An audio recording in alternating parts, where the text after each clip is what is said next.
RTE के तहत हजारों आवेदन निरस्त, पड़ेगा इंडिया के संकल्प पर उठ रहे सवाल। उत्तर प्रदेश सरकार की महत्वाकांक्षी योजना पड़ेगा इंडिया तभी बढ़ेगा इंडिया का संकल्प रायबरेली जनपद में विभागीय शिथिलता की भेंट चढ़ता नजर आ रहा है। शिक्षा के अधिकार आरटीई के तहत गरीब बच्चों को निजी स्कूलों में मिलने वाले मुफ्त प्रवेश की प्रक्रिया में बड़ी गड़बड़ी सामने आई है। हजारों आवेदन हुए निरस्त, तकनीकी गड़बड़ी का आरोप। आज दिनांक 19 मार्च 2026 को सूचना एवं मानवाधिकार मिशन के प्रभारी एवं जिलाध्यक्ष कमलेश गुप्ता ने मीडिया से रूबरू होते हुए जनहित के इस गंभीर मुद्दे को प्रमुखता से उठाया। उन्होंने आंकड़े प्रस्तुत करते हुए बताया कि जनपद में 6,405 सीटों पर आवेदन होना है, जिसके लिए 8,277 आवेदन किए गए हैं। इनमें से 4,085 आवेदनों को विभिन्न कारणों से निरस्त कर दिया गया है। विभागीय पोर्टल पर वार्डों की गलत फीडिंग के कारण बड़ी संख्या में पात्र बच्चे योजना से वंचित हो रहे हैं। गरीब अभिभावकों में निराशा। कमलेश गुप्ता ने कहा कि पोर्टल पर फायरिंग की गड़बड़ी के कारण गरीब तबके के बच्चों का आवेदन प्रक्रिया से बाहर होना दुर्भाग्यपूर्ण है। शासन की मंशा है कि हर गरीब बच्चे को गुणवत्तापूर्ण शिक्षा मिले, लेकिन धरातल पर अधिकारी सरकार के संकल्पों को पलीता लगा रहे हैं। उन्होंने जोर देकर कहा कि पढ़ाई बाधित होने से अभिभावकों में भारी निराशा और रोष व्याप्त है। गरीब बच्चों के भविष्य के साथ खिलवाड़ बर्दाश्त नहीं किया जाएगा। विभागीय त्रुटियों के कारण हजारों बच्चों का शिक्षा से वंचित होना गंभीर विषय है। कमलेश गुप्ता, जिलाध्यक्ष सूचना एवं मानवाधिकार मिशन। जिलाधिकारी से हस्तक्षेप की मांग। संगठन ने निर्णय लिया है कि इस पूरे प्रकरण से जिलाधिकारी महोदया को अवगत कराया जाएगा। प्रभारी कमलेश गुप्ता ने मांग की है कि पोर्टल की गड़बड़ियों को तुरंत दुरुस्त किया जाए और निरस्त हुए आवेदनों की पुनः समीक्षा हो, ताकि सरकार की मंशा के अनुरूप पात्र बच्चों का भविष्य सुरक्षित हो सके। रायबरेली से ब्यूरो वसीम खान की रिपोर्ट। नमस्कार, लाइव टीवी एक्सप्रेस में आप सभी का स्वागत।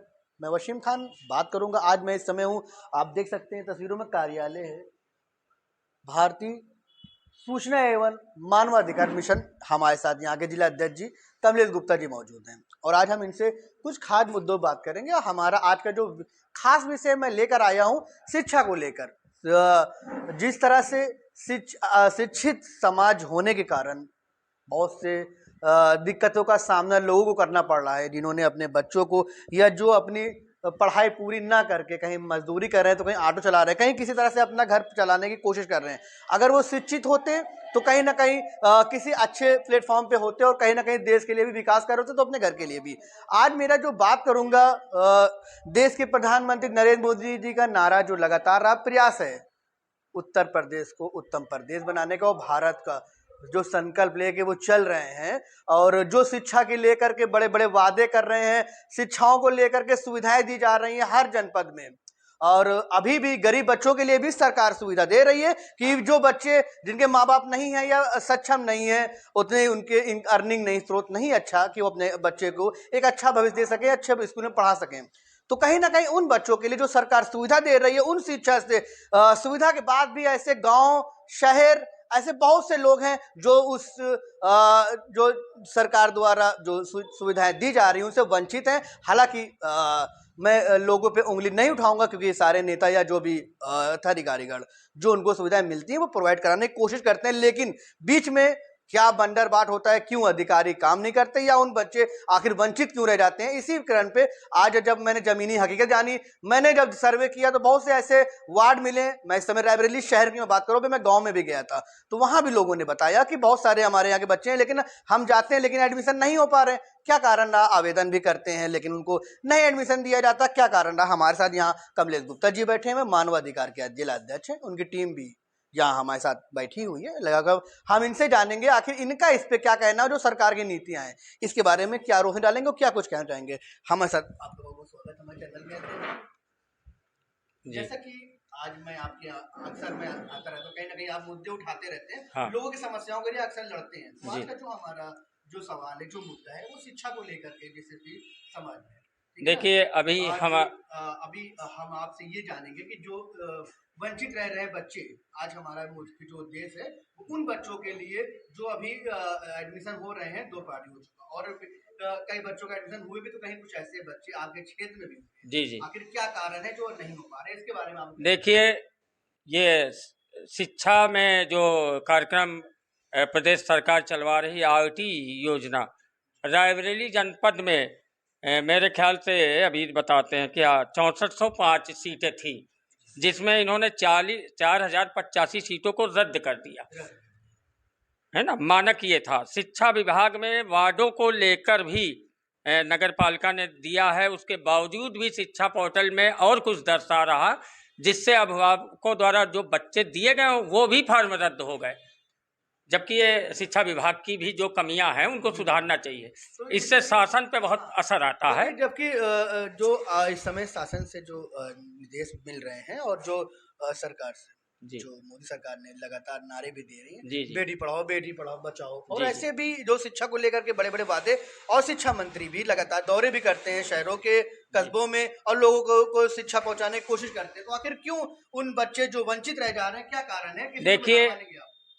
शासन की मंशा तो यही है कि जो गरीब तबके के हैं वो किसी जात धर्म का हो, उससे शासन की नहीं, वो जो गरीब हैं वो बच्चों को अच्छे स्कूलों में दाखिला नहीं दिलवा सकते, तो वो बच्चों के भविष्य के लिए ये सरकार ने योजना चलाई है। अगर सरकार ने योजना चलाई है तो शासन के जो हमारे शिक्षा विभाग के उच्च अधिकारी हैं वो कम से कम मानक के अनुसार तो काम करें। मेरे पास कई शिकायतें आई हैं, मैं इस बारे में अपने मिशन के साथ जिलाधिकारी जी को, महोदया को पेश करूंगा और अवगत कराऊंगा। शिक्षा जिम्मेदार विभाग मानेंगे आप? जी, जिम्मेदार किसको मानेंगे? देखिए, जिम्मेदार तो हमारे जो शिक्षा विभाग के अधिकारी हैं उनमें होना चाहिए। कहीं ना कहीं कमियां उनमें आ रही, जो बच्चे कमियां आ रही हैं, पोर्टल को देख लेना चाहिए कि वो उस वार्ड में है या नहीं है, उस जगह में है नहीं। पोर्टल जो फिट करता है तो उच्च अधिकारी को भी देख लेना चाहिए ना कि पोर्टल में गलत तो नहीं वो दर्शा रहा है ना। हालांकि ये कमियां शासन द्वारा जारी भी हो चुकी हैं और मैं इस बारे में जिलाधिकारी महोदया से बात करूंगा। इससे ये होगा ना कि हमारे वहाँ जो गरीब तबके के अभिभावक हैं जो चाहते हैं कि हमारा बच्चा एसजेएस स्कूल में या न्यू स्टैंडर्ड में या और भी अन्य विद्यालयों में दाखिला हो जाए, वो अपनी शिक्षा नहीं पढ़ा सकते, क्योंकि छोटी पूंजी करने वाला वो अपना मकान घर चलाना और रोटी कमाना मुश्किल हो जाता है। शासन ने जो मंशा के अनुरूप काम करवाया है, हम चाहते हैं कि शासन की मंशा को हमारे अधिकारी ध्यान दें और जो कमियां हैं पोर्टल में एडजस्ट करने की उसको देख लें, एक बार जांच कर लें, नगर पालिका से जांच कर लें, नगर पंचायतों से टच वाले मामले हैं नगर पंचायत से जांच करके हमारे गरीब तबके के बच्चे पढ़ सकें। मैं जनहित में इस बात को कह रहा हूँ, अगर हो जाए तो अच्छा है ये। चलिए, बहुत बहुत धन्यवाद आपका हमारे समय देने के लिए। आपने देखा हमारे साथ मौजूद थे कमलेश गुप्ता जी, मानवाधिकार जिलाध्यक्ष, जिन्होंने शिक्षा को लेकर जब मैंने इनसे सवाल किया, जो नीति है सरकार की चल रही, जो गरीब बच्चों के लिए जो योजना निकाली गई ताकि उनका एडमिशन हो सके, वो भी पढ़ सके, और जो सुविधा उनको नहीं मिल पा रही है वो सुविधा मिल सके, क्योंकि जो सरकार की मंशा है घर घर तक, जन जन तक लोगों को पहुंचा रहे हैं योजना, उनके लगातार प्रयासरत है। उत्तर प्रदेश के मुखिया योगी आदित्यनाथ लगातार उत्तर प्रदेश को उत्तम प्रदेश बनाने में कोई कसर नहीं छोड़ रहे। कहीं ना कहीं शहरों से गांव तक योजना पहुंचाने के लाभ दे रहे हैं, कहीं लोगों के खाते में आ रहे हैं, तो कहीं जीरो पॉवर्टी के तहत आवास भी दिलाए गए हैं, तो कहीं शिक्षा के लिए भी बड़े बड़े वादे करें, बड़े बड़े दावे करें, और लोगों को सुविधा मिल भी रही है, लेकिन सरकार से योजनाएं जो आती हैं वो लोगों तक नहीं पहुंच पाती। बीच में जो अधिकारीगण होते हैं उनमें कहीं ना कहीं कमियां हैं, जो योजना से वंचित हैं।